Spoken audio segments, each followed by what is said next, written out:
नमस्ते dear students. बहुत बहुत स्वागत है आपका पीटी एजुकेशन चैनल पे। मैं हूं गौरव चोपड़ा और आज हम एक छोटा सा 2020 के जियोपॉलिटिक्स के फ्लैशबैक के बारे में बात करने वाले हैं। आज का सेशन थोड़ा सा डिफरेंट होने वाला है। इस सेशन में हम बेसिकली वो सभी इंपॉर्टेंट चीजें कवर करने वाले हैं जो 2020 में हुई है। Of course 2020 has been a roller coaster for all of us, be it related to politics, Bollywood, crimes, protest, controversies and what not. तो आज हम सिर्फ जियोपॉलिटिक्स के पर्सपेक्टिव से उन मेजर घटनाओं के बारे में बात करने वाले हैं, उनको हाईलाइट करने वाले जो 2020 में पनपे एंड हमें ये सब देखने को मिला। So this session is going to be a great session and would also be a great learning for you guys. तो आप आते आते इस सेशन को लाइक कर दीजिए, शेयर कर दीजिए और कमेंट भी कर दीजिए और बने रहिए मेरे साथ इस वीडियो के एंड तक।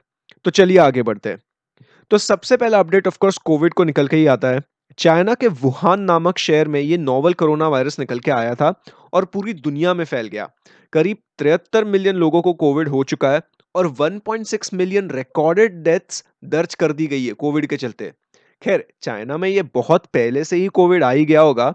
एक्सपर्ट्स का मानना है कि चाइना में जुलाई 2019 में ही इसका आगमन हुआ होगा।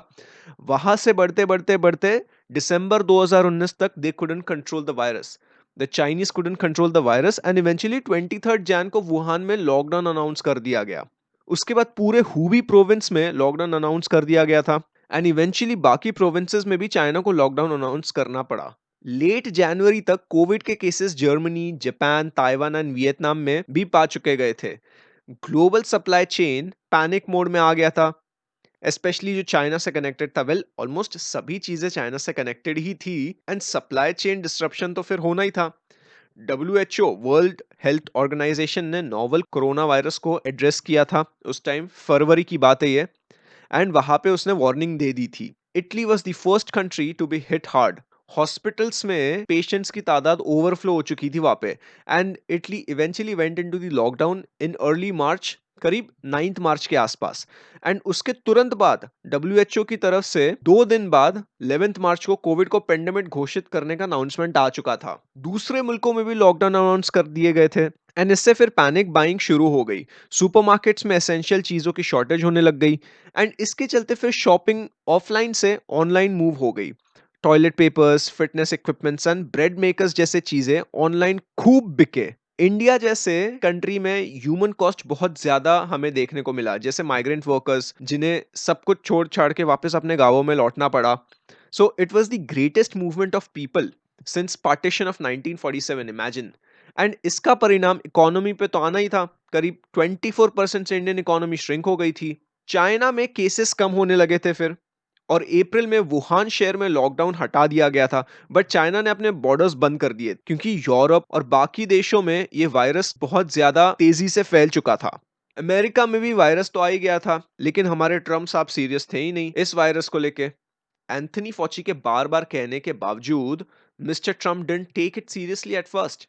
उन्होंने फेडरल रिस्ट्रिक्शंस हटाने की कोशिश की एंड मास्क पहनना मतलब डिसग्रेस होता है ऐसा पब्लिक डोमेन में खुद को पोर्ट्रे किया।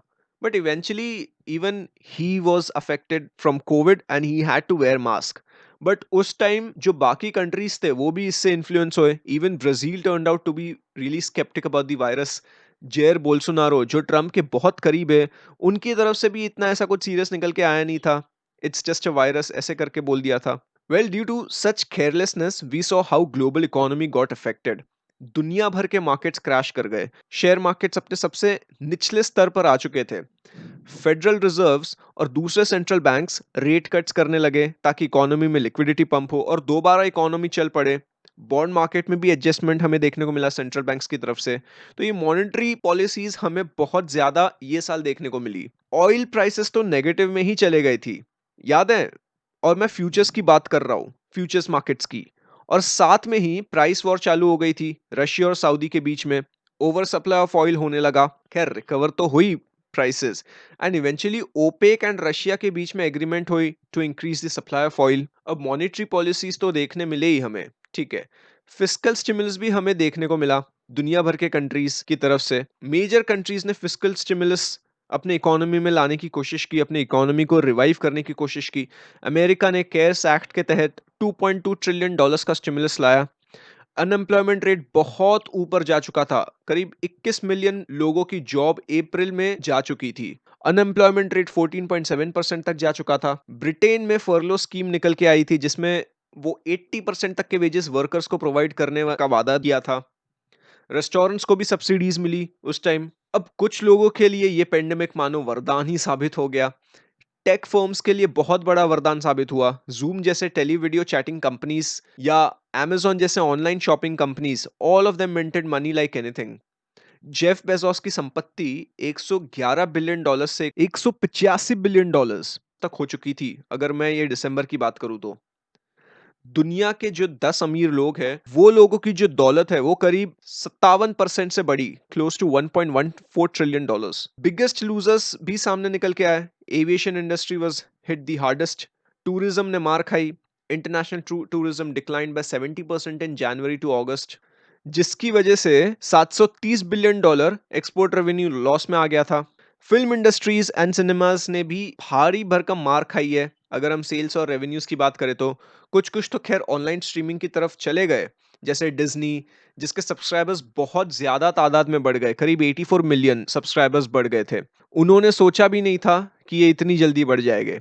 In fact they were expecting to reach this level by 2024, लेकिन अब उनका मानना है कि अगले 4 साल में ही उनके सब्सक्राइबर बेस करीब 260 मिलियन बन जाने वाले हैं। दुनिया भर के कंपनीज वैक्सीन बनाने की रेस में लग गए। अब अगर इकोनॉमी और दूसरे इंडस्ट्रीज को रिवाइव करना है तो उसके लिए कोविड को रोकना पड़ेगा। एंड अगर कोविड को रोकना है तो कोविड बस वैक्सीन से ही रुक सकती है। तो इसीलिए वैक्सीन की रेस यहाँ से शुरू हो गई। फाइजर और बायोएनटेक की वैक्सीन ब्रिटेन ने अप्रूव कर दी on an emergency basis. Still distribution remains a problem, right? Well, pandemic के अलावा in a parallel universe there was an outbreak of civil war in Ethiopia. North of Ethiopia, जो कि Tigray reason आता है, वहां पे अबी अहमद ने हमला बोल दिया क्योंकि वहां पे जो लोग थे वो लोग रूल्स का पालन नहीं कर रहे थे। वही दूसरी ओर हमने यहाँ इंडिया चाइना फेस ऑफ देखा। चाइनीज ट्रूप्स ने इंडियन रीजन में इंट्रूड करने की कोशिश की थी, जिसमें हिमालयन रीजन में दोनों देशों के जवानों के बीच में क्लैशेस हुए थे। हमने अर्मेनिया और अजरबैजान में भी क्लैशेस देखे जिसमें काफी लोगों की मौत हुई थी। Next, we have Shinzo Abe stepping down from the prime minister's post due to critical health conditions. He was replaced by Yoshidi Suga, who is determined that the Tokyo Olympics will go ahead in July 2021. Shinzo Abe का आबेनॉमिक्स की legacy ये चलाने की कोशिश कर रहे हैं अभी। अगर हम चाइना की बात करें तो हमने उनकी तरफ से भी बहुत सख्त कानून लाते हुए देखे हैं। हांगकांग के ऊपर लागू करवा दिए गए थे जिसमें ह्यूमन राइट्स का सीधे सीधे हनन होता है। इसके चलते वहां पे हांगकांग में प्रोटेस्ट शुरू हो गए। दुनिया भर के मुल्कों ने हांगकांग को सपोर्ट किया। Well, who would forget the American elections? Joe Biden की जीत हुई। ट्रंप 2020 के अमेरिकन इलेक्शंस हार गए और वो ये अपनी हार बर्दाश्त नहीं कर पाए। इसके चलते उन्होंने रेजिस्ट करने की भी कोशिश की, लीगल एक्शन लेने की भी चुनौती दी। इलेक्शंस रिग्ड था एंड फ्रॉड था वगैरह, बट इसका कुछ फायदा हुआ नहीं और वो 20 जनवरी को व्हाइट हाउस छोड़ के जाने वाले और उसके बाद जो बाइडेन आ जाएंगे। Next we have George Floyd. George Floyd की दर्दनाक मौत के बाद अमेरिका में प्रोटेस्ट शुरू हो गए थे with the hashtag black lives matter. इस इंसिडेंट को बहुत ज्यादा सपोर्ट मिला ग्लोबल लेवल की। अगर हम बात करें तो ब्रिटेन ऑफिशियली अब 31 दिसंबर के बाद ईयू छोड़ देगा। खैर, ऑफिशियली तो ब्रिटेन ने 31 जनवरी को ही छोड़ दिया था ईयू। ये उनका बस अभी ट्रांजिशन पीरियड चल रहा है। ट्रेड डील का अब तक कुछ अता पता है नहीं ईयू के साथ। नो ट्रेड डील की सिचुएशन बोरिस जॉनसन को टाइम एंड अगेन सता रही है। Well, whatever would be the outcome, Britons were told to expect delays when visiting the continent from now on. Russia में एलेक्सी नवल्ने पे murder का attempt में Russia government को दोषी माना जा रहा था। नवल्ने, जो कि इलेक्शंस के लिए खड़े रहने वाले थे, उन्हें सबसे घातक केमिकल हथियार की मदद से जहर देने की कोशिश की थी। उस केमिकल वेपन का नाम नोविचॉक था। So he fell ill on the plane and was taken to Germany. He eventually recovered and later called on the EU to impose sanctions on high-ranking Russian oligarchs. Belarus में भी Lukashenko अपनी दादागिरी से बाज नहीं आ रहे। Election से fraud करने के बाद लुकाशेंको ने एज ए प्रेसिडेंट अपने बेलारूस में 6th टर्म चालू कर दिया है। इसके चलते पूरे देश भर में बहुत ज्यादा संख्या में प्रोटेस्ट शुरू हो गए थे, बट जो गवर्नमेंट के गुंडे थे उन्होंने ये प्रोटेस्ट दबाने की बहुत कोशिश की थी। बेरूट में लापरवाही की वजह से वहाँ के जो वेयर हाउस है, specially in the middle of the city, वहाँ पे एक्सप्लोजन हो गए थे, जो कि बहुत घातक एक्सप्लोजन माना जा रहा है। 2020 का, जिसमें कि 200 लोगों की मौत हुई थी और करीब 6,500 लोगों को इंजरी झेलनी पड़ी। करीब 2750 टन का अमोनियम नाइट्रेट ने आग पकड़ ली थी, जो कि बहुत सालों तक स्टोर कर रखी थी एंड निग्लेक्ट भी की जा रही थी इसे। ये ब्लास्ट इतना डेंजरस था कि ये साइप्रस के लोगों तक जाके फील हुआ। इमेजिन 240 किलोमीटर के रेडियस तक के एक्सप्लोजन का फील लोगों को मिला। इसके चलते लेबनान गवर्नमेंट की तरफ से रेजिग्नेशन आ गया। अगर हम टेक्नोलॉजी की बात करें तो नासा ने अंतरिक्ष में अपने एस्ट्रोनॉट्स को भेज दिया है ताकि वो स्पेस में रह सके कुछ टाइम तक। दूसरी ओर चाइना ने अपना स्पेसक्राफ्ट मून की ओर भेज दिया है ताकि विज्ञान की दुनिया में और ज्यादा एक्सप्लोरेशन हो सके। अफ्रीका ये साल में पोलियो मुक्त हो गया है, पोलियो फ्री हो चुका है।